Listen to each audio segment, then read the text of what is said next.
This is 35-year-old Sina Rostami, a man whose life is in peril. Sina, a senior software developer, left Iran in June of 2024, seeking a better life in the West. Now he's confined to the walls of a deportation camp near Istanbul, where he said he sometimes doesn't see sunlight for 14 hours.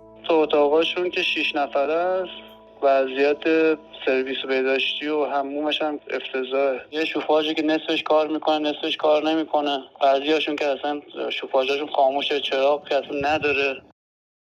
Sina was arrested for illegally entering the country by Turkish authorities.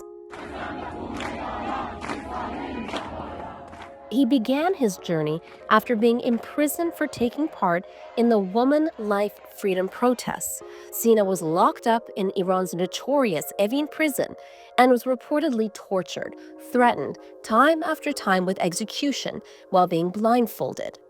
He couldn't live a life fearing his safety, so he decided to leave home.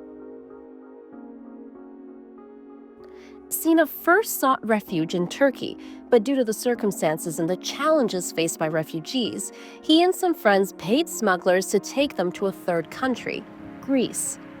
It was here, during this journey, that things took a turn. At borders, he was gang raped by smugglers. Then sent back to Turkey, where he was detained.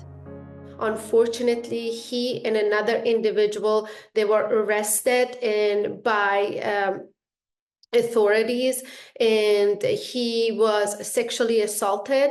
And that trauma has had tremendous amount of effect on Sina. But it was at gunpoint, and they had his hands tied. Azadeh Afsahi is a clinical therapist in California who works with survivors of torture thousands of miles away.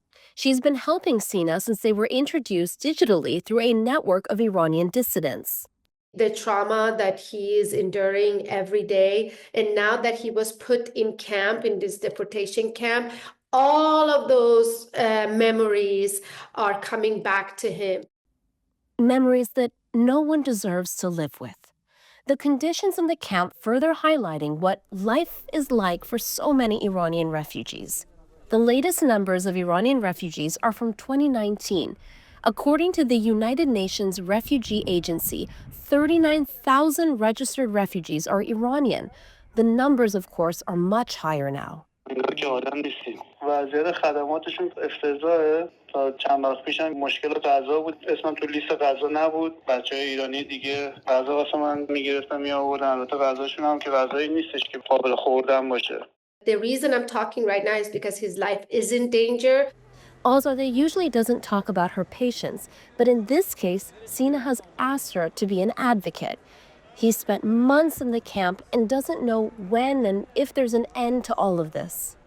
From the 3 years that I've been working with the refugees in Turkey, the government is resembling the Islamic Republic. I want the curtains to be open so we can see what the authorities, what the government, the Turkish government is doing to the Iranian refugee. For Sina to come forward with his real name and identity is rare, but he's taking that step in the hopes of exposing the truth.